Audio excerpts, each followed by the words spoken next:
We're leaving tonight, Mum. I sold your car and the condo.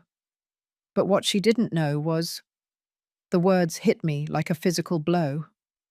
Mum, we're leaving tonight. It was a Tuesday afternoon, grey and chilly, a perfect reflection of the emptiness that had settled in my heart since John passed. The phone felt like an anvil in my hand. I could hear the rustle of luggage in the background, the familiar, hurried sounds of my daughter Sophie and her husband Mark. I'd imagined these sounds before, but they were always tied to a joyous vacation, not this chilling finality. For the past 8 months, they had been my only connection to a world that felt increasingly distant. They'd been so attentive, so caring, or so I had foolishly believed. Now her voice, usually so bright and full of life, was flat, devoid of warmth. I barely had time to process the first part of the sentence before the next, more brutal blow landed. I sold your car and the condo. The receiver went silent for a moment. I could hear Mark say something to her, a low whisper I couldn't quite make out. Then she was back on the line, her voice brittle. We're going to Europe. This is a huge opportunity, Mum. We needed the money. I've wired a portion to your account. It's enough to get you settled somewhere else, maybe a nice retirement community. The words felt like polished stones, cold and hard. A retirement community. The very thought made my skin crawl. It was the place you went to wait for your last breath. My breath hitched. The condo. Our home for 40 years. The car, John's pride and joy. The objects of my memories, my past, my life with him. She had turned them into a transaction. Without a word, without a question, she had taken everything. But Sophie, I whispered, what about my belongings? My art? I could hear the impatience in her sigh. Mum, we're on a tight schedule. We'll send someone to pack up your things later. You don't need all that old stuff anyway. It's just clutter. Just clutter. The love, the laughter, the years, all reduced to clutter. Bye, Mum. I'll call you when we get there. And just like that, she was gone. The phone went dead. I stood there, frozen, the dial tone a buzzing anthem of betrayal. For 45 years, I had dedicated my life to her. I had given up my career as a promising artist to be a teacher, so I could be home for her. We had sacrificed, saved, and built a life together. And in one 2-minute phone call, she had erased it all. The world tilted on its axis, and I felt a grief so profound it overshadowed even the sorrow of John's death. I walked to the living room, my legs unsteady. The afternoon sun slanted through the window, illuminating dust motes dancing in the air. John's favourite chair was still in its spot, his art books neatly stacked beside it. My heart ached for him. If only he were here. He would know what to do. The sorrow welled up, a tsunami threatening to drown me. But then, as I was about to sink into the familiar depths of grief, something caught my eye. A small wooden box on the mantelpiece, tucked behind a framed photo of John and me. He had given it to me on our last anniversary, but I'd never found a good place for it, so I'd simply left it there, forgotten. My hands trembled as I reached for it. It was a beautiful, hand-carved box, smooth and cool to the touch. Inside, nestled on a bed of velvet, was a single key, a key I had never seen before. A small, neat tag was attached to the key with a string. My name was handwritten on it, in John's familiar, elegant cursive. I flipped it over. The letters NYB were etched on the back, along with the number 708. A chill ran down my spine. The New York Bank, a place where we had never had an account. My heart pounded a frantic rhythm against my ribs. What was this? Then another discovery. A small, thin manila envelope taped to the bottom of the box. My fingers fumbled with the tape, my mind racing. Inside was a letter, addressed to me. "My dearest Martha," it began. My eyes filled with tears, a mix of grief and something else. Something I couldn't quite name. He had known. My God, he had known. He had known what I would go through. And he had left a path for me. The tears streamed down my face, but they were no longer tears of sorrow. They were tears of a deep, bone-deep realization. I was not alone. The story was not over. In that moment, a quiet strength, a determination I hadn't felt in years, took root in my soul. I was going to fight. I was going to find out what was going on, and I was going to get back what was mine. The key. It felt heavy and cold in my palm, a tiny piece of metal that somehow outweighed the grief and shock of the last hour. NYB 708, New York Bank. I smoothed out the letter John had taped to the box's bottom. His handwriting was steady, utterly unlike the shaky scrawl you'd expect from a man in failing health. John had always been deliberate. That was one thing I loved and occasionally teased him about. He never did anything on a whim. "My dearest Martha," the letter began. "If you are reading this now, it means I've finally left you alone with your books and your quiet morning's things. I know you will be hurting, but I need you to understand something important. I didn't want to burden you while I was alive, but I also wanted to protect you from the worst parts of the world. Not the storms, not the sickness, but the small, quiet kinds of greed that break families." My eyes blurred. He had foreseen this. He had seen the potential for Sophie's avarice, or perhaps Mark's influence, and prepared a defense. "The key is for the safe deposit box at the main New York branch, box 708. Inside you will find the truth about the money, the art, and everything else they think they've taken from you. They believe we are poor. They believe they have salvaged the last bits of our meager savings. Let them believe it, for now. This is your weapon, Martha. Use it not for revenge, but for education. Not to punish, but to teach. I love you, and I will always be with you, even if they've taken the canvas I gave you." The canvas. The golden sunset. My one real piece of artwork. The one I had refused to sell. The one John had treasured. Sophie had sold it. That hurt more than losing the condo. It wasn't clutter, it was love. A hot flush of anger, sharp and clear, burned away the last vestiges of my self-pity. I grabbed my coat and called a cab. There was no time to wait. I needed to see Ms. Rodriguez, John's lawyer, the one who handled his estate. I had only met her once, briefly, after the funeral. The next morning, Ms. Rodriguez's office was sleek and modern, a contrast to my dusty old condo. She was sharp, with an intimidating gaze that softened when she saw the key. "Mrs. Brooks," she said, gesturing me to sit. "I've been waiting for you to call." John made it clear that this key was the final piece of the puzzle. I had strict instructions not to discuss any of this until you presented it. I laid the key and the letter on the polished glass table. Sophie sold the condo and the car. She left town with Mark, telling me I was being moved to a home. She took everything she thought we had. Ms. Rodriguez nodded slowly, her expression unreadable.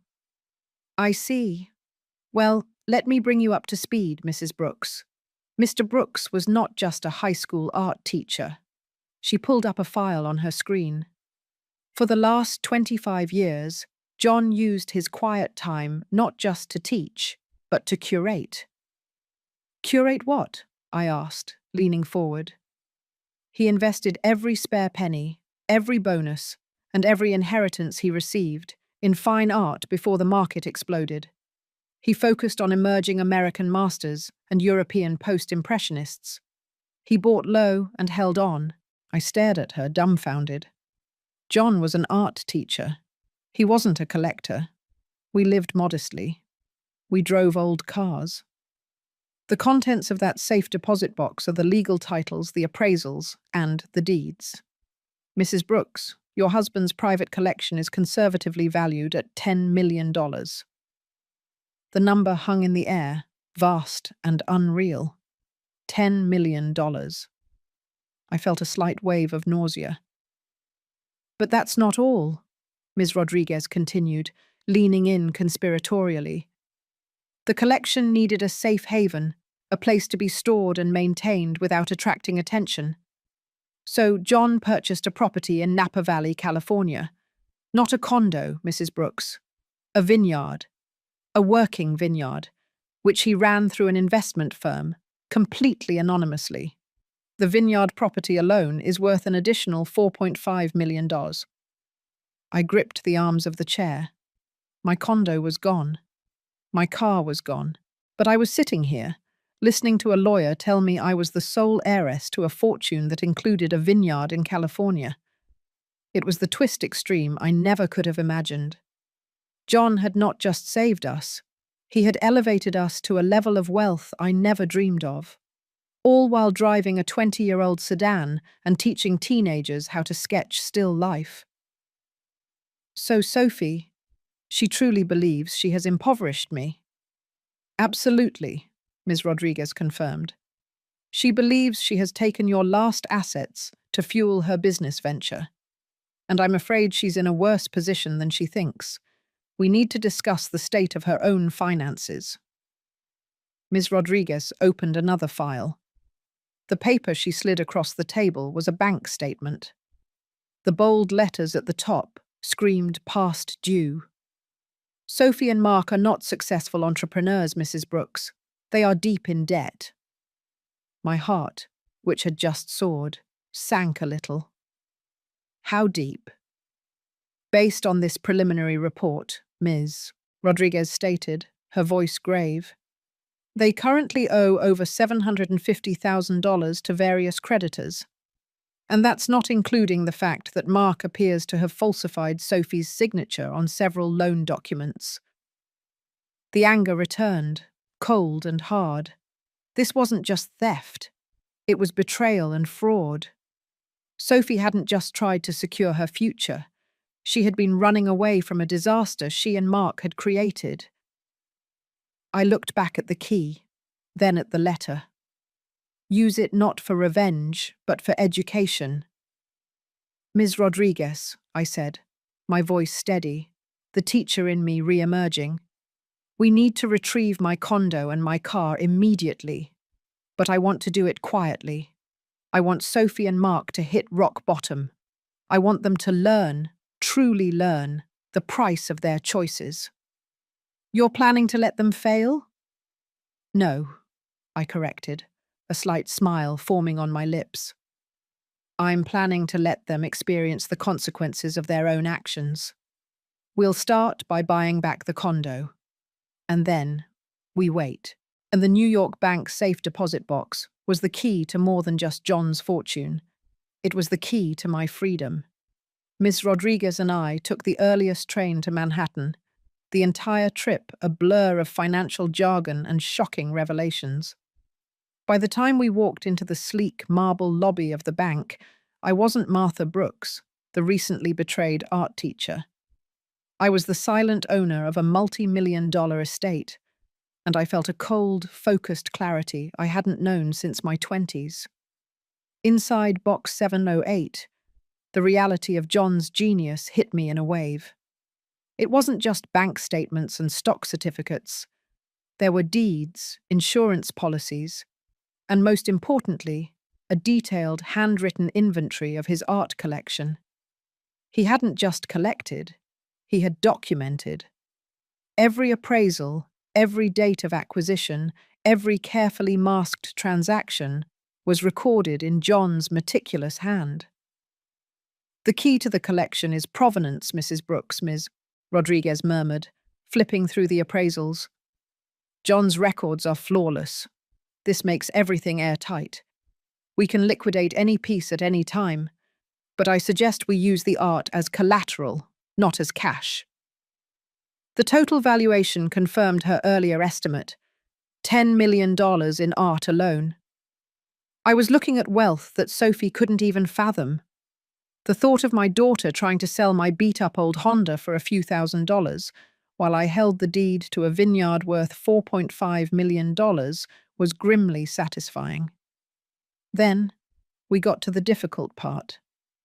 Ms. Rodriguez laid out the full scope of Sophie and Mark's financial disaster. The $750,000 debt was conservative. Mark had leveraged their small Manhattan apartment, which they didn't actually own, and sunk hundreds of thousands into a sham tech startup that had collapsed 6 months ago. The European trip wasn't a business venture.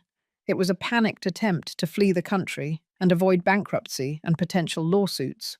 They believe they have bought themselves time with the sale of your assets, Ms. Rodriguez explained, tapping a pencil against the document. But the money from your condo and car won't even cover the interest on their outstanding loans for long. The creditors are closing in. And what about the fraud? Mark using Sophie's signature, I asked, my voice tight. We have evidence he utilized a power of attorney she signed during a moment of distress, perhaps right after John's funeral. We can legally challenge it, but it will be messy, a public scandal. I leaned back, taking a moment to process the full weight of the situation. John's letter came back to me. Use it not for revenge, but for education. My goal wasn't to destroy Sophie, but to wake her up. If I stepped in now, she'd never truly learn. She'd just see me as her unlimited ATM. Ms. Rodriguez, I want to execute the first phase of my plan immediately. I want the condo back, and I want the car back. But I want both transactions finalized through a shell company with an ironclad confidentiality agreement. The buyer must be completely anonymous, especially from Sophie and Mark. We can arrange that. We'll file a civil suit based on the fraudulent sale, but we'll settle out of court with the current buyer. It will look like a private corporation, a third party, is simply reclaiming the asset. Perfect. And the car, too. I want my old Honda back. It was John's last birthday gift. It's done. We can have the condo back in escrow within a week, Mrs. Brooks. But what about the immediate debt? What happens when they return and realize they are truly broke? I met her gaze, the decision firm in my eyes. We let them return. We let them discover they have no home and no resources. They need to face the rock bottom they tried to run from. When they inevitably call, desperate, I will be here. I will be the only safe harbor left. And only then will the education truly begin. Mrs. Rodriguez gave me a small, approving nod. A clever strategy, Mrs. Brooks. A slow, precise tightening of the noose. What about Mark's fraudulent use of power of attorney? Should we proceed with the litigation quietly? Yes. We need to build the legal defense for Sophie, but keep it a secret from her. I want the option to save her from the lawsuits, but she doesn't deserve to know she has a safety net until she has paid the emotional price for her betrayal. This is a game of patience, Ms. Rodriguez. We wait for the prey to fall into the trap they set for themselves. I left the bank that afternoon feeling lighter, stronger. I wasn't just a widow anymore. I was a strategist. I had a purpose, a plan, and the financial might to execute it flawlessly. Sophie and Mark were speeding across the Atlantic toward a glamorous but illusory future, unaware that every step they took was bringing them closer to the meticulously constructed maze their own mother had designed. They had thought they left me with nothing, but what they didn't know was that they had left me with everything: the truth, the power, and the motive. The immediate tasks kept me busy, and that was a blessing. I didn't have time to mourn the loss of my old life, only to plan the execution of the new one. Ms. Rodriguez moved with incredible speed and discretion. Within a week, the process to reclaim my condo was fully underway. It was a complex legal maneuver. Sophie and Mark had sold the condo, a two-bedroom unit in a pre-war Boston building, for a low cash offer of $450,000. They had desperately needed liquidity, sacrificing value for speed. The current buyer, a real estate flipper named Mr. Chen, was notified that the sale was based on fraudulent documentation and was legally voidable. Ms. Rodriguez's firm, acting on behalf of my new shell corporation, John's Sunset Trust, offered Mr. Chen a significant financial incentive to void the sale and quickly transfer the deed to the trust. He took the deal immediately, Mrs. Brooks, Ms. Rodriguez reported over a secure line.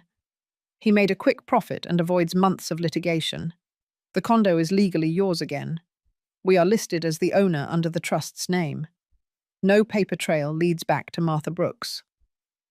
I allowed myself a small, tight smile. Excellent.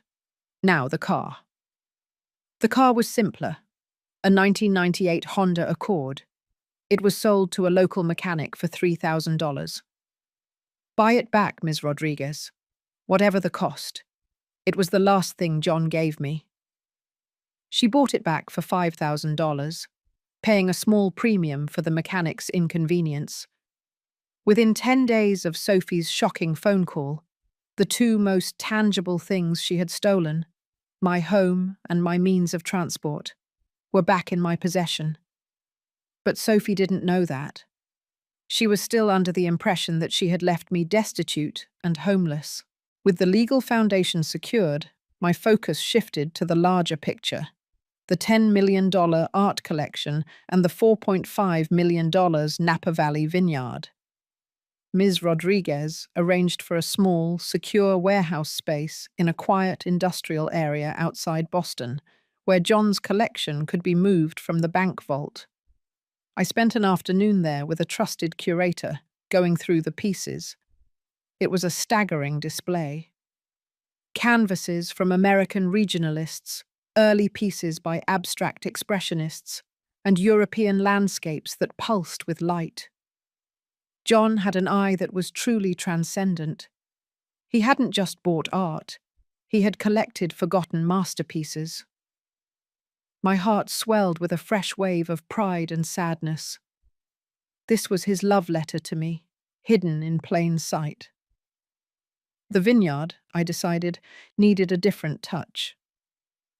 I flew out to Napa under a new name, using funds entirely separate from John's main accounts.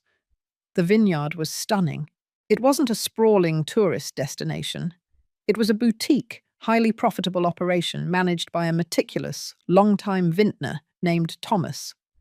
He had no idea John was his true employer, only dealing with a large holding company in Boston. Thomas walked me through the rows of Cabernet Sauvignon, his passion infectious. The key to John's success, he said, adjusting his cap, was his patience.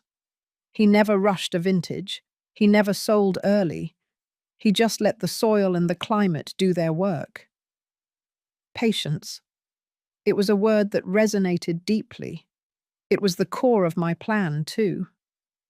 I met with the vineyard's financial manager and learned something crucial about Sophie and Mark. Mark, while trying to secure last-minute funding for his doomed European trip, had attempted to use a forged deed for a partial ownership stake in the Napa property. He tried to pull $200,000 against this property, the manager said, shaking his head in disbelief. We shut it down immediately, but the attempt left a clear digital trail linked to Mark's defunct startup. This was a smoking gun. It proved Mark's intent to commit outright fraud, further strengthening Ms. Rodriguez's case to dissolve Sophie's legal liability down the line. It was evidence that he was not just fiscally irresponsible, but criminally deceitful. He was a sinking ship, and he was dragging Sophie down with him. After 2 weeks of silence, the waiting began to gnaw at me. I was living back in my condo, driving my old car, but the emotional atmosphere was thick with anticipation. I found myself checking the news feeds for any mention of a failed American startup in Europe. Then, one rainy evening, I got the call. It wasn't Sophie. It was Linda, my sweet, nosy neighbour from across the hall. "Martha, dear, I just got off the phone with Sophie's friend, Carol. You won't believe the gossip." Linda's voice was a hiss of pure excitement. "That big business deal in Europe? It was a flop, a total disaster. Carol said Sophie called her in tears, completely stranded. She and Mark are apparently broke, fighting constantly, and Mark's disappeared." The news landed not with a shock, but with the quiet confirmation of a prophecy. It had started. The walls were closing in. Mark, the rat, had abandoned the ship. Sophie was alone, adrift in a foreign country, with no money, no home, and a crushing amount of debt she didn't know the half of. I thanked Linda for the update, hung up the phone, and walked to the kitchen. I poured myself a small glass of wine, a bottle Thomas had insisted I take from the Napa vineyard. The wine was rich, complex, and required a slow, deliberate appreciation. I looked out the window at the rain-slicked street, imagining Sophie's frantic panic across the ocean. Patience, Martha. The harvest was approaching. It was time to wait for my daughter to come home and face the soil she had carelessly abandoned. The rain continued its relentless drumming on the roof, but inside the condo, the atmosphere was charged with a different kind of intensity. 2 more weeks passed without a direct word from Sophie. Only frantic, second-hand updates from mutual acquaintances confirmed my daughter was utterly alone and in freefall. Mark had indeed abandoned her. He'd taken whatever residual cash they had, along with the vague promise of European opportunity, and vanished.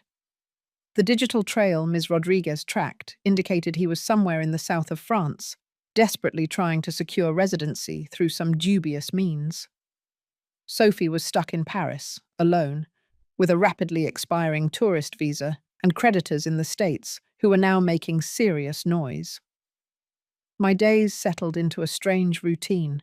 By morning, I was Martha Brooks, the quiet, retired art teacher, exchanging pleasantries with Linda in the hallway and tending to John's small garden plot.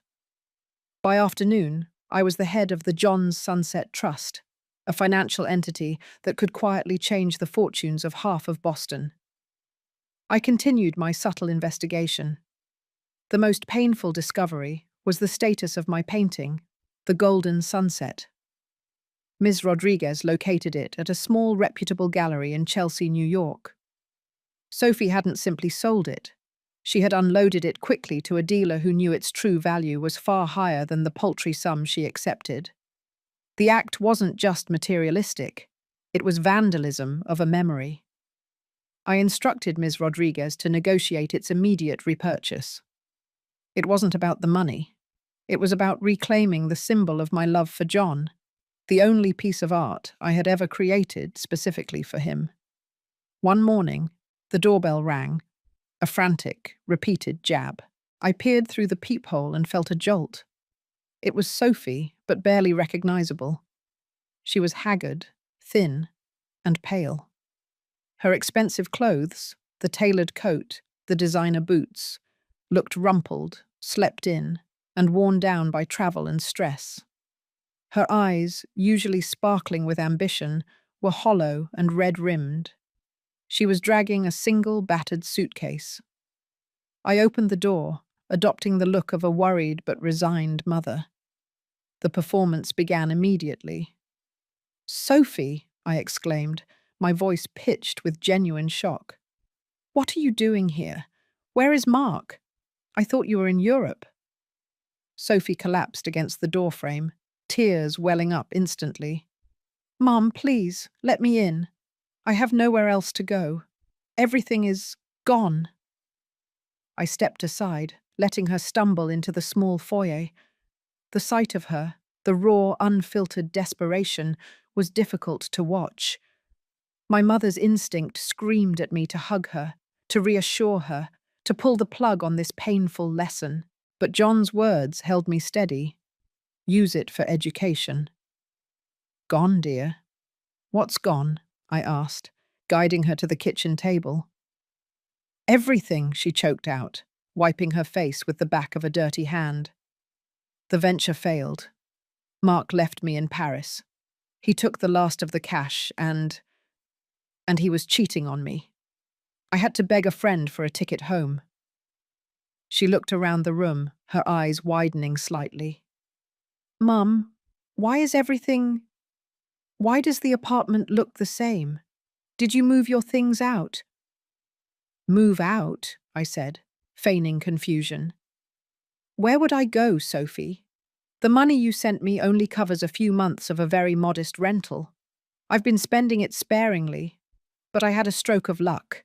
The new buyer of the condo needed a few more weeks to finalize the sale, so I've been allowed to stay until the end of the month. This was the lie, the crucial point of no return in my plan. I needed her to believe I was operating on borrowed time and meager funds. Oh, thank God, she sobbed, burying her face in her hands. I thought I was going to be sleeping on the street. Mark took everything, Mum. He sold my jewelry. He emptied the joint accounts. And the creditors. They are calling me constantly. Creditors? I asked, my brow furrowed with concern. What creditors, honey? I thought you were starting a new business. It was a lie, Mum. All of it. Mark had debts, huge debts. Over $750,000, Mum. And he signed my name to some of the paperwork. They say because we're married, I'm responsible for all of it. They are threatening lawsuits, bankruptcy. She looked up at me, her eyes pleading. I have no job, no money, no home. I don't even have a single belonging left, Mum. I've lost everything. She was right. She had lost everything. But what she didn't know was that her real loss wasn't the condo or the cash. It was the trust she had betrayed. And her greatest asset, the secret fortune that could erase all her troubles, was her mother, who was sitting right across from her, quietly planning the final, painful phase of the education. Well, Sophie, I said gently, patting her hand, you are my daughter. You can stay here for now. But you need to understand, I have almost nothing. We will have to live very simply. You'll need to start looking for work immediately. You can't rely on me to save you. I know, Mum, she whispered, her voice laced with genuine remorse for the first time. I promise I'll find a job. I'll pay for my share. I just need a place to hide for a little while. I nodded, maintaining the facade of the vulnerable widow. Rest, dear. We'll figure it out. But this is going to be difficult. Very, very difficult. In that moment, watching her broken and desperate, I didn't feel triumph. I felt a deep, painful conflict.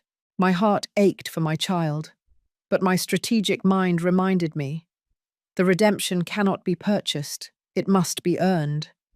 The education had begun, and the final, most important lesson was just around the corner. The immediate weeks following Sophie's return were a masterclass in silent psychological warfare. I had to maintain the fragile illusion of poverty while secretly orchestrating the movement of millions. I had installed Sophie in her old bedroom, now stripped of its youthful charm and replaced with a spare, functional setup. I had to be careful. The condo had been thoroughly cleaned by a professional crew from the trust, and every trace of the supposed buyer was gone.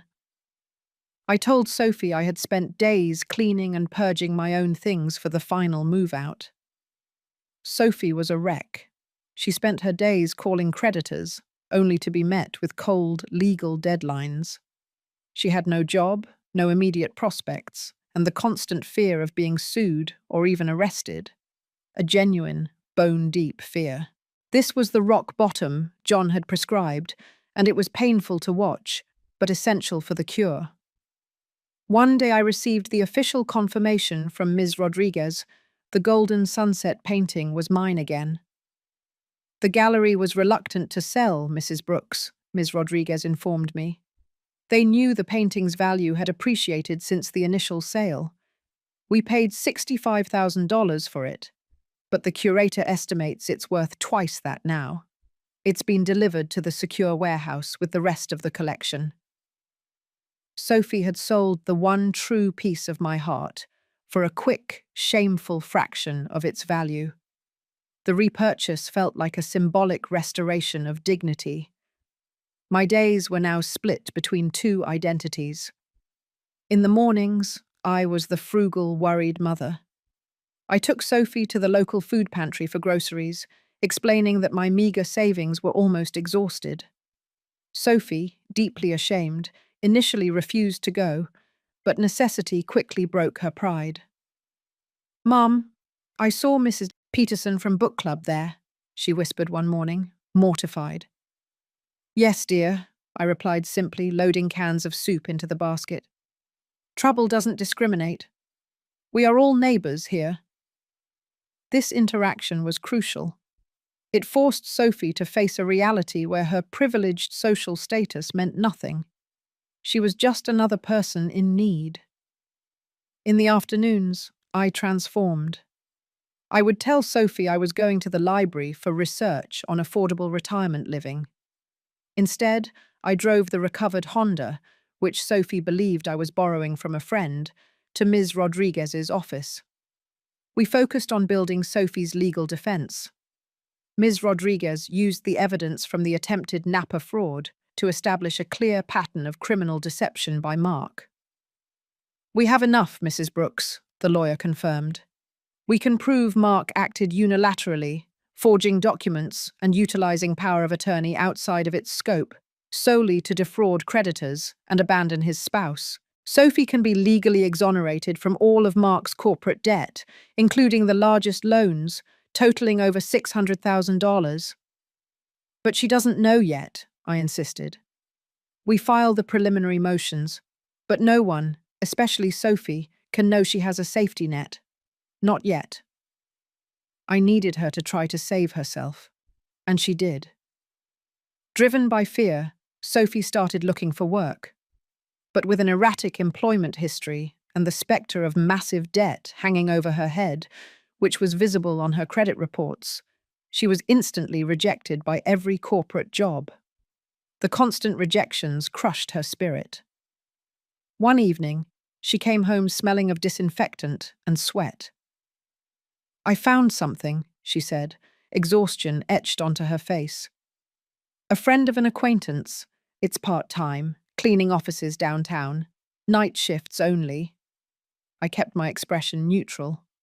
"Office cleaning? Sophie, that's incredibly hard work." "I know, Mum," she said, managing a tired, genuine smile. "But it's cash.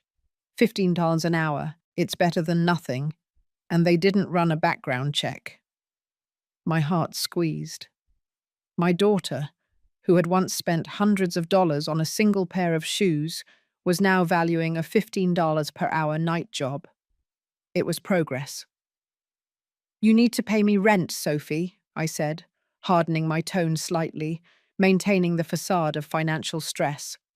"Even if it's minimal, you need to contribute." "I will, Mum," she promised, her eyes burning with resolve. "I need to earn this. I need to earn everything." The following night, as Sophie left for her first shift, I watched her walk down the street, her shoulders slumped under the weight of her uniform and her shame. I knew that in a few hours, she would be scrubbing floors and emptying trash bins. It was a harsh and painful education, but it was the only way to teach her that the only things of true value are the ones you build and earn through honest labor, not the ones you steal or inherit. The bitter tonic of rock bottom was finally being swallowed. The arrival of Sophie's meager first paycheck marked a new, painful phase of the education. She was now earning her keep, paying me a small, symbolic amount of rent, $50 a week, and contributing to groceries.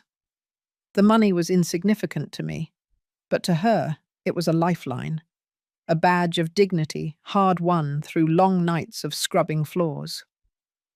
The emotional toll was immense. She came home most mornings well after dawn, physically exhausted, smelling faintly of cleaning chemicals and stale air. Yet there was a visible, undeniable change in her. The entitled arrogance had been replaced by a quiet humility. She stopped talking about her European venture. She stopped blaming Mark. She started to blame herself, not for the consequence, but for the moral error. "I saw the way the other women look at me, Mum," she said one morning, soaking her aching feet in a basin of warm water. "They know I'm the one who messed up. One woman, her name is Elena, she works 2 shifts, so her son can go to community college. She doesn't complain. She just does it. And I was complaining about having to wash dishes." "Elena sounds like a good woman," I commented softly. "She is. She told me something that stuck with me. She said, 'Honey, you're here because you were rich enough to make big mistakes. I'm here because I wasn't rich enough to avoid the small ones.' I realized I had no idea what real struggle was." This was the first true evidence of her moral awakening. She was no longer viewing the world through the lens of her own wants, but through the shared struggles of others. Meanwhile, my secret life as the head of the John's Sunset Trust was getting more complex. Ms. Rodriguez and I were in the final stages of retrieving the Golden Sunset painting. The gallery, sensing a larger deal, became difficult. They hinted that they suspected the true owner was trying to buy it back. "They're pushing the price, Mrs. Brooks," Ms. Rodriguez warned.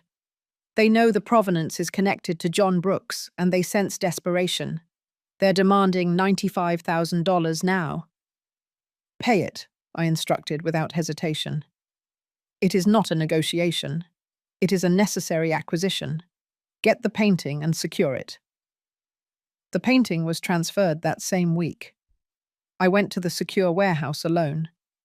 Seeing my own work, my canvas, hanging among masterpieces that sold for millions, was a strange, powerful moment. I touched the frame of the Golden Sunset. It was back where it belonged, the tangible symbol of the memory Sophie had casually discarded. The pressure on Sophie intensified. Creditors, realizing she was back in the US, began using harsher tactics. She received official summonses, legal documents demanding payment and threatening to involve the district attorney's office in some of Mark's more dubious dealings. This was the moment of maximum psychological pressure. One night, Sophie came home from work, collapsing onto the sofa, a thick, legal envelope clutched in her hand. "Mom," she said, her voice shaking violently. "This is it. They're suing me. Mark's bank, the one he used for the startup loan. They say I'm complicit. They're going after everything." "But you have nothing, dear," I pointed out, maintaining my calm, practical tone. "That's the point. They'll get a judgment, and I'll have this massive, unpayable debt following me for the rest of my life. I won't be able to rent an apartment, get a decent job. Nothing. Mark destroyed me." She finally broke down, deep, ragged sobs racking her body. I watched her for a long, agonizing moment. This was the absolute lowest point. She had nowhere to run, no one to blame but the man she had chosen, and the decisions she had made. Her fear was visceral, real, and completely necessary. "Sophie," I said, my voice cutting through her sobs, "you can't fight this alone. You need legal counsel. Now. I can't afford a lawyer, Mum. You know that. The initial retainer alone would be 10 times what I make in a month." I took the legal documents from her trembling hand. "I know an old colleague of your father, a lawyer who sometimes takes on pro bono work for friends of the family. Her name is Ms. Rodriguez. I'll call her in the morning. She might be able to offer a consultation. The introduction of Ms. Rodriguez was the critical, intelligent intervention. It gave Sophie a false sense of control and hope, making her believe she was finally taking a proactive step, unaware that the lawyer had been working on her case for months. "A free consultation?" Sophie whispered, a flicker of light returning to her eyes. "Oh, Mum, you really think she might help?" "She was a great friend of your father," I said, a slight, almost imperceptible emphasis on father. "And John always looked out for those he cared about. We have to try, dear. We always have to try." I held her close for the first time since her return, but my embrace was not just comfort. It was a calculated embrace. I was holding her up just long enough to guide her to the final, stunning revelation. The stage was set. The antagonist was completely broken. The time for the big reveal was imminent. The morning of the appointment, the air in the condo was thick with unspoken anxiety. Sophie was a coiled spring of nerves, constantly adjusting the cheap blouse she wore, the best she could salvage from her ruined wardrobe. I watched her, outwardly calm, inwardly managing the sheer excitement of knowing the full scope of my deception was about to hit her like a thunderclap. "Mum, are you sure Ms. Rodriguez won't mind the cleaning smell?" she worried, pacing by the window. I came straight from my shift. "She won't mind," I assured her, my voice steady. "She's a professional, Sophie. And this isn't about how you smell. It's about the lawsuit." We took the bus downtown. I deliberately chose public transport to maintain the illusion of financial hardship. It was a crucial detail. Sophie, who once disdained anyone riding the bus, now sat silent and watchful, gripping her worn briefcase as if it contained her last piece of hope. Ms. Rodriguez's office, high above the bustling streets, was a stark contrast to Sophie's desperate reality. It was all polished steel and leather, exuding quiet, expensive power. Sophie visibly shrunk, intimidated by the sheer competence of the environment. Ms. Rodriguez greeted us with cool, professional warmth, ushering us into her conference room. The large window offered a breathtaking view of the city, a world Sophie felt she had been permanently locked out of. "Ms. Brooks," the lawyer began, addressing Sophie, "your mother, a friend of your late father, asked me to review the documents regarding your creditors. The situation is severe. The debt is real, and the bank is moving aggressively." Sophie nodded, swallowing hard. "I know. The $750,000 is crushing me. I don't know what to do." "Well, let's start with the good news," Ms. Rodriguez said, sliding a thin manila folder across the table towards Sophie. "We have been quietly working on an angle for some time. We've found enough evidence to prove fraud and spousal abandonment on the part of Mark." Sophie stared at the folder, bewildered. "Fraud? But who paid for this investigation? I didn't authorize this." Ms. Rodriguez looked directly at me. It was the moment. The full, dramatic stop before the climax. I took a deep breath. "I did, Sophie." My daughter looked at me, confusion etched onto her face. "But Mum, you said you only had $50,000 in savings. You've been taking the bus and going to the food pantry with me." "Sit down, dear," I commanded, my voice losing its gentle, fragile quality, and taking on the firm, resonant tone of a woman in charge. "It's time you learned the whole truth." I turned to Ms. Rodriguez. "Show her the other file."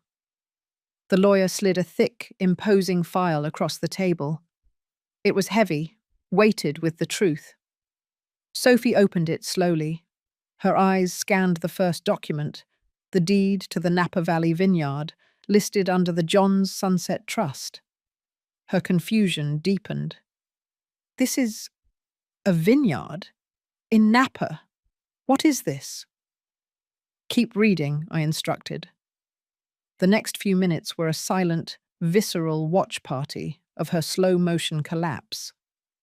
She flipped through the documents: the transfer of ownership for my condo, the bill of sale for my recovered Honda, the certificates of deposit, the stock portfolios, and the final, staggering appraisal of John's art collection. Her breathing quickened. She read the final number out loud, her voice a cracked whisper. $10 million in art? Mum, what is this? Who is John Brooks? He was your father, I said simply. And he was a genius. He built that fortune in silence, primarily to protect me from people like Mark, and frankly, from the potential for greed in people like you. Sophie threw the folder onto the table as if it had burned her hands. Her face was chalk white. The colour drained completely. She looked from me to the lawyer and back again, her eyes wide with shock and pure, unadulterated comprehension. You knew, she whispered, the accusation razor-sharp. You knew all this when I came back here broken, when I was scrubbing floors at night for $15 an hour, when I was terrified of being sued. Yes, I confirmed, meeting her gaze squarely. I knew. Why? The word was a raw scream, echoing in the luxurious office. Why did you let me suffer? You could have stopped it all with a single phone call. Because you needed to learn something that money could never teach you, I replied, my voice hard, but laced with a painful love. You sold me out for a few quick dollars and a fraud named Mark. You discarded 40 years of my devotion. You needed to feel the true, crippling weight of having absolutely nothing, not just financially, but emotionally. Ms. Rodriguez intervened gently. Ms. Brooks, the money has always been here.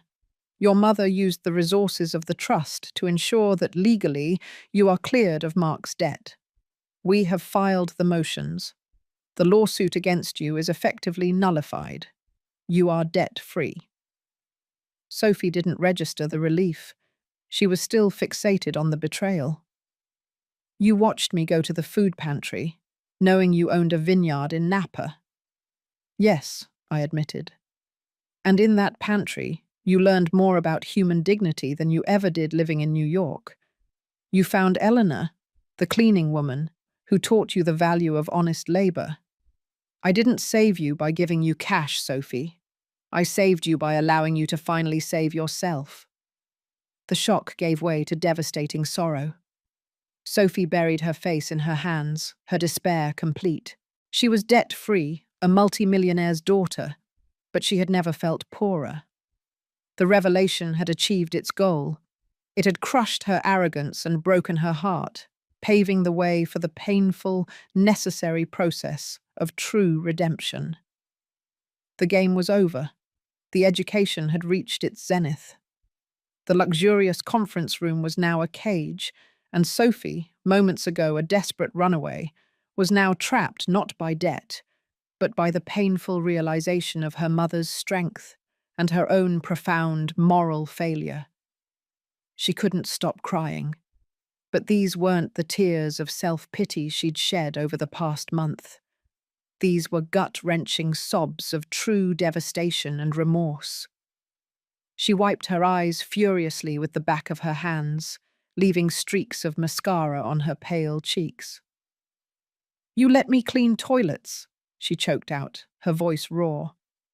You let me go to a food pantry with strangers, knowing we had a vineyard, knowing you had $10 million in art. Yes, I repeated, my own voice tight with suppressed pain. I was teaching her, but the lesson hurt me too.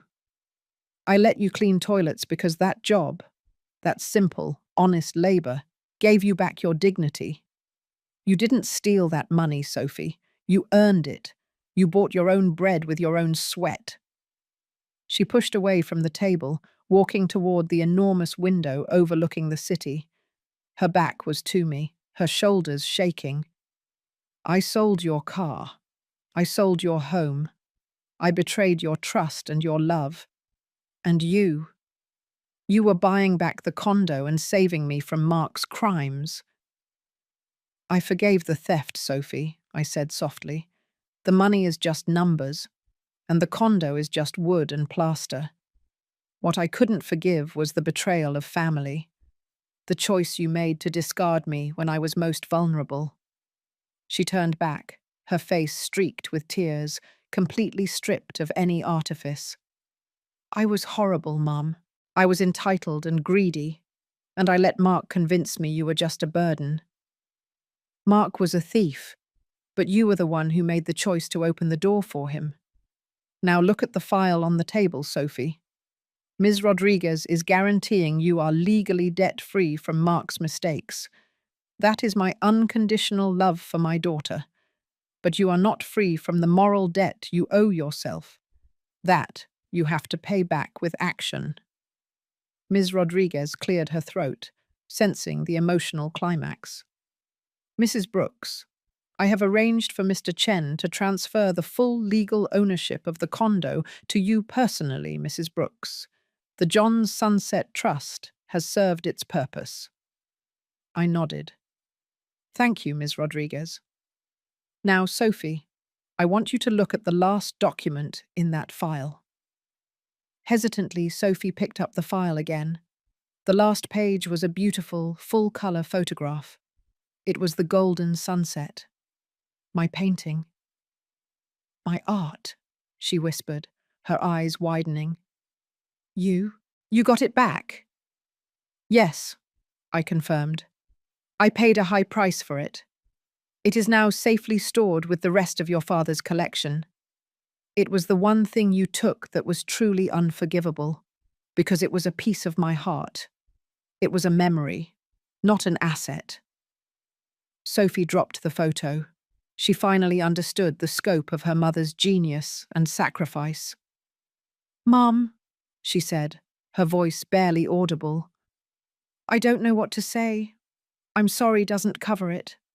I don't deserve this. That's the first honest thing you've said, I told her, finally standing and walking toward her. I didn't hug her.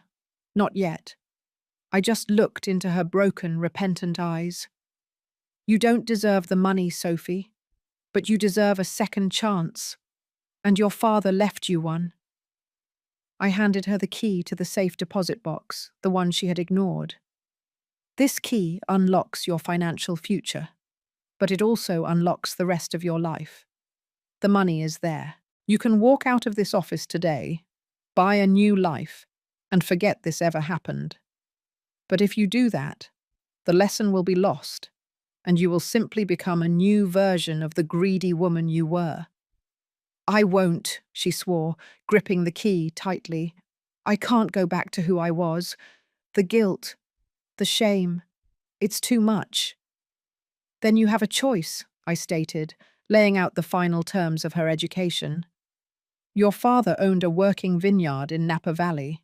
He loved the soil, the honesty of the harvest. I want you to go there. Sophie looked up, tears still streaming. To the vineyard? Yes, not as the owner, not as the boss. You will go there as an employee. You will start at the bottom.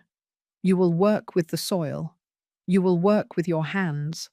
You will learn the value of something that grows slow and true. And for 1 year, you will live on the income you earn there. You won't touch the trust money. You won't touch the art money. You will live the simple, hard-working life you scorned. This was the final, ingenious twist, the socialized revenge. The punishment was not being poor, but being forced to earn the simple life she had thrown away. And what about the condo? She asked, looking back at the beautiful view of Boston. The condo is mine. I live here now. But if you complete the year at the vineyard, if you find your true self, then we will decide what to do with the future. But know this, you will never be homeless. You will never be alone. And you will never be debt-ridden because of Mark. That is my promise as your mother. Sophie's tears stopped. The shock had burned away the weakness, leaving behind a core of solid resolution. She looked at the key in her hand, the key to a fortune, and then looked at me, her face pale but determined. "I accept, Mum," she said, her voice strong and clear. "I will go to Napa. I will work. I will earn back your respect, and more importantly, my own." I finally reached out and placed my hands on her shoulders. "Good, my daughter. The lesson begins now. Go and plant something that matters." The drive to Napa Valley was a journey of forced introspection for Sophie. I had bought her a one-way ticket and handed her the coordinates to the vineyard manager, Thomas. She flew out of Boston 2 days after the confession in Ms. Rodriguez's office, leaving behind the shame of her greed and the comfort of the life she thought she deserved. I stayed in Boston, reclaiming the quiet, simple rhythm of my life, but it was now a quiet life, layered over a secret fortune. I spent my days tending John's garden and my evenings studying his art inventory. The house felt lighter, less burdened by the unspoken bitterness. Sophie called me 3 days after arriving. Her voice was strained, not by exhaustion, but by frustration. "Mom, I am here. It's beautiful. Yes, but it's work," she complained, the remnants of the old Sophie flickering. "I'm staying in a tiny cabin on the property, and the air smells like dirt and fertilizer. They assigned me to the maintenance crew. I'm weeding, Mum. I'm weeding." "You asked to earn back your dignity, Sophie," I reminded her gently. "Dignity doesn't come from a desk chair. It comes from the soil." "But they treat me like a high school kid. Thomas, the manager, he calls me the newbie. He had me cleaning out irrigation hoses all day." "Be grateful, dear. $15 an hour and clean air.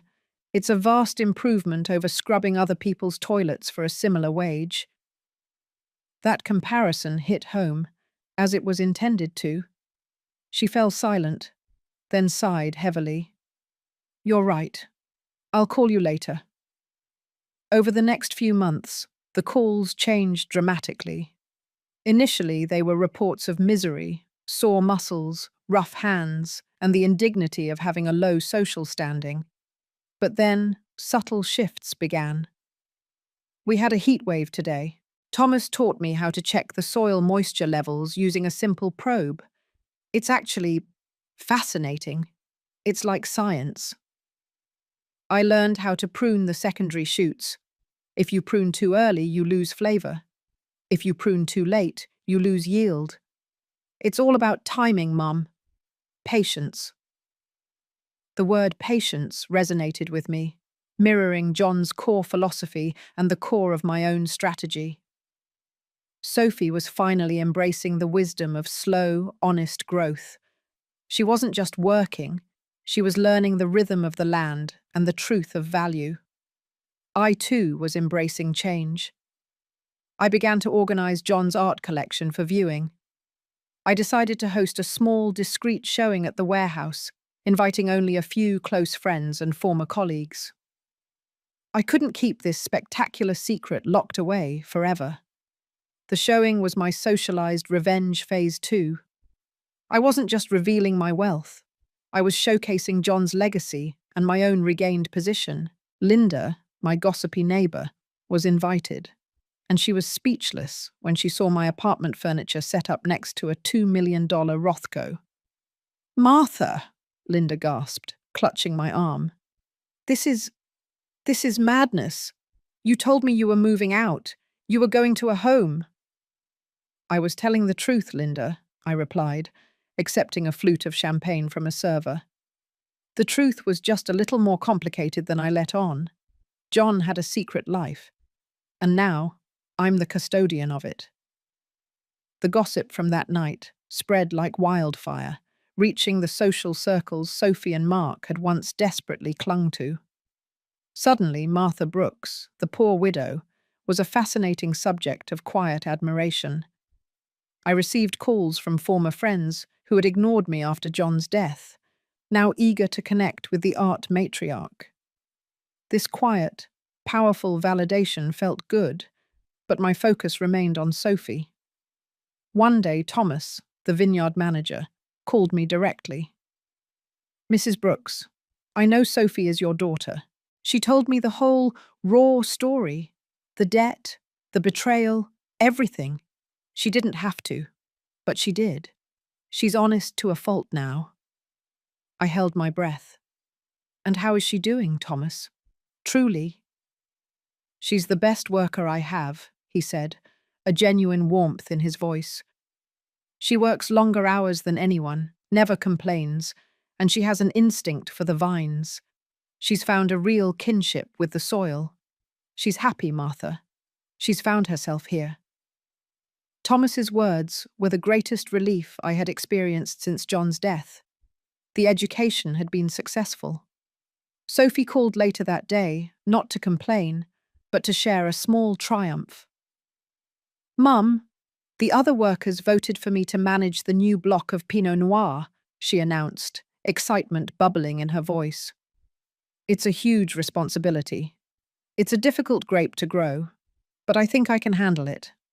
I'm applying for a viticulture course at UC Davis Community College in the evenings." "That is wonderful, dear," I said, tears suddenly welling up in my eyes. The old Sophie would have scoffed at a community college. The new Sophie was embracing education and self-improvement with a fierce joy. "And Mum, I finally sold the last of my designer clothes online," she added, her voice dropping. "I made about $4,000. I'm not buying anything frivolous. I'm using it to pay for the first semester of that class myself. I need to earn this, Mum. I need to build a future that Mark can't take away, and that even the trust can't give me." In that moment, I knew she was truly free. The money, the vineyard, the art, it was all secondary. Sophie had discovered that her true wealth was her ability to work, to learn, and to grow.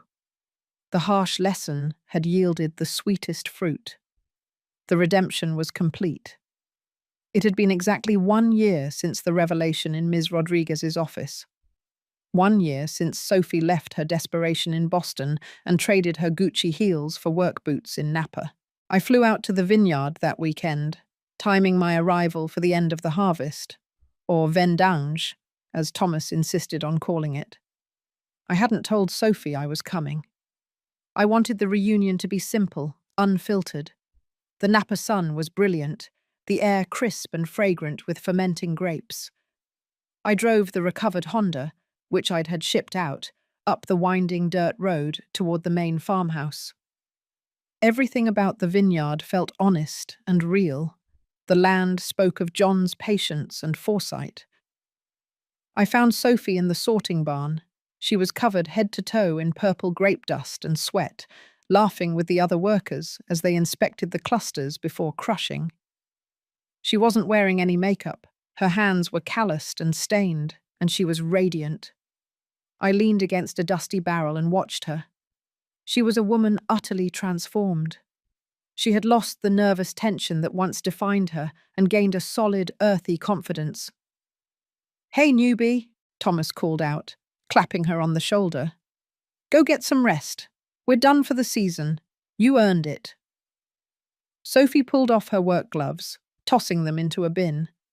She looked up, and her eyes found mine. The smile dropped, replaced by a deep, genuine joy.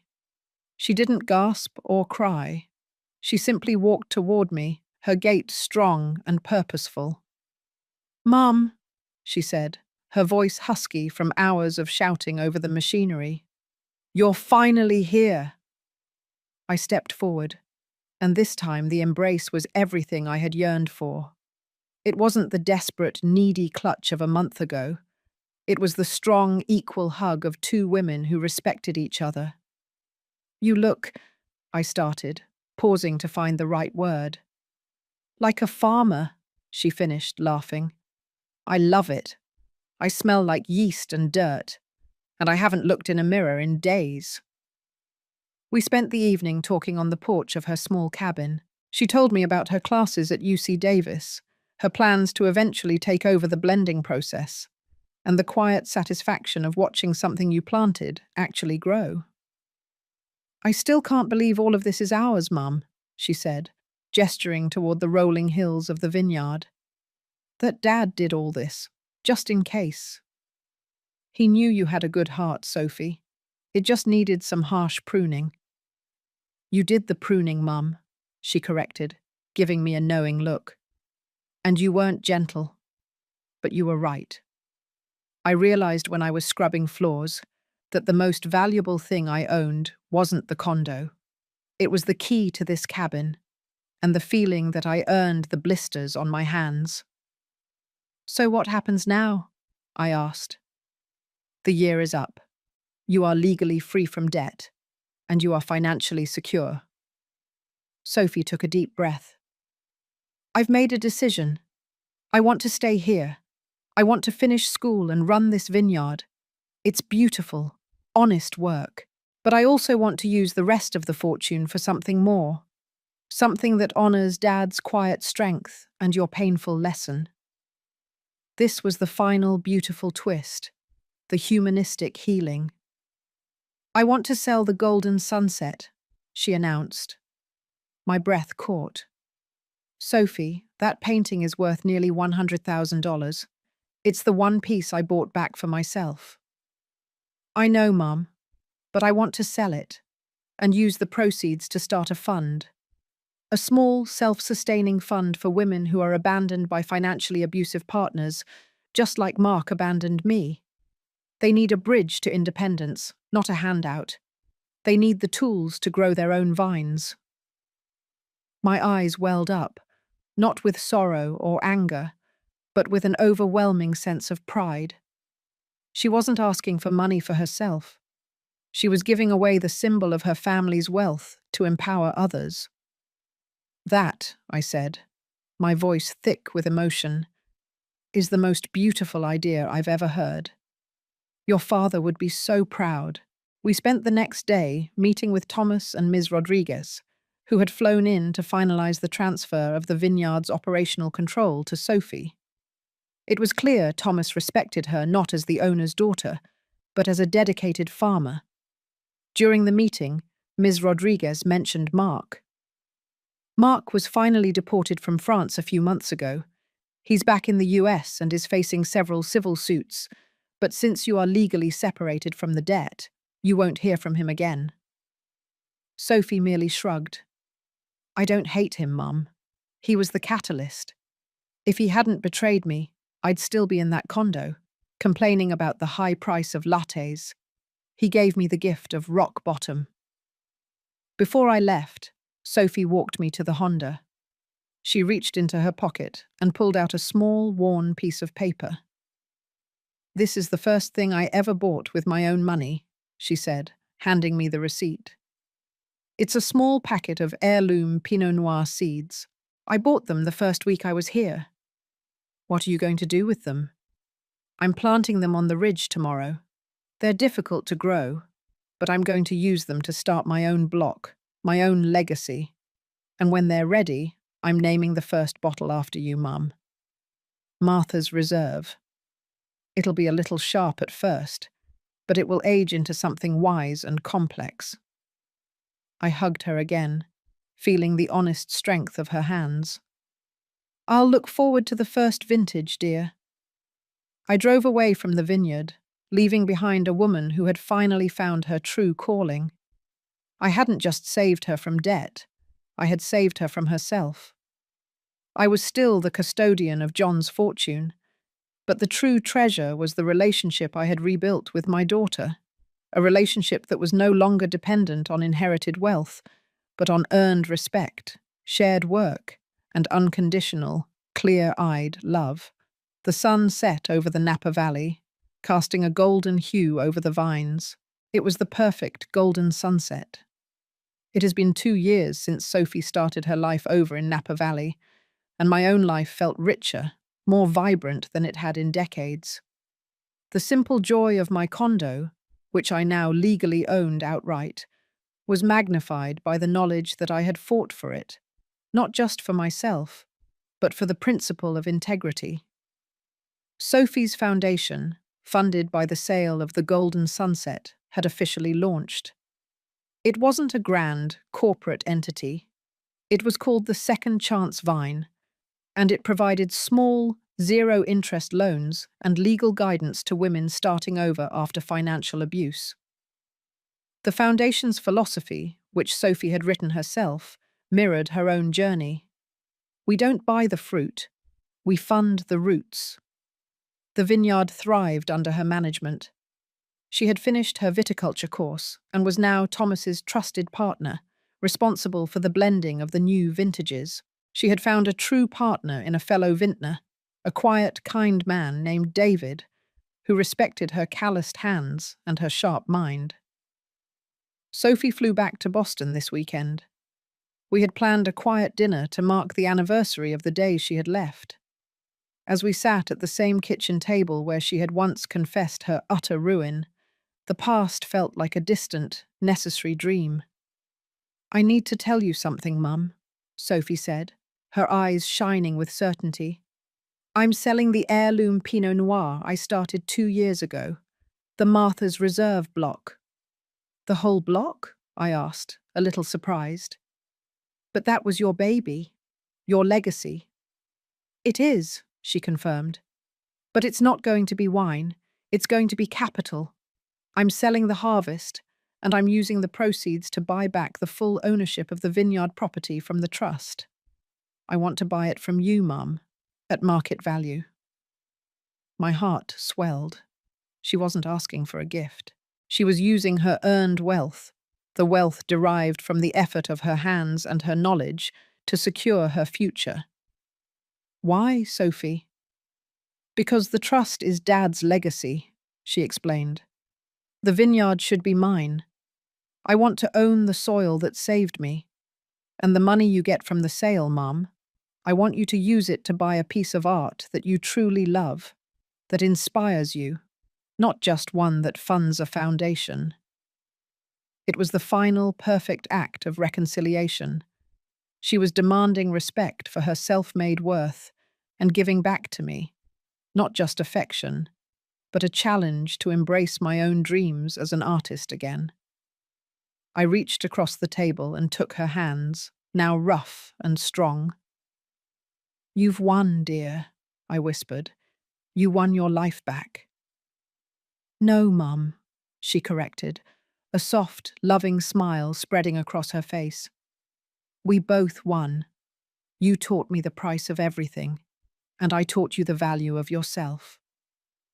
Later that evening, I sat alone, reflecting on John's ultimate plan. Justice had arrived, not in the courtroom with angry judges and massive fines for Sophie, but in the quiet, dusty vineyards of Napa. The debt of betrayal had been paid, not with cash, but with sweat, humility, and profound, earned respect. The victory wasn't my sudden fortune, it was the woman my daughter had become. The most valuable asset John left me wasn't the art or the vineyard. It was the wisdom to know that sometimes a mother's greatest act of love is to step back and let her child suffer the consequence of their own choices, knowing that hardship is the purest catalyst for growth. The scars remain, a permanent reminder of the past, but they are covered by the new, strong, resilient skin of a healed family. I looked over at the small, empty space on the wall where the golden sunset once hung. I knew exactly what kind of painting I would commission with Sophie's earnings. It wouldn't be a sunset. It would be a strong, vibrant portrait of a young woman standing proudly in a field, her hands stained purple with the honest, beautiful fruit of her labor. What an incredible journey of redemption. If you've ever had to learn a painful lesson that ultimately changed your life for the better, let me know in the comments. Do you think Martha was right to let Sophie hit rock bottom? Or should she have intervened sooner? Share your thoughts below. And if you were Martha, which masterpiece would you buy to hang in your reclaimed condo? Don't forget to subscribe for more life-changing stories.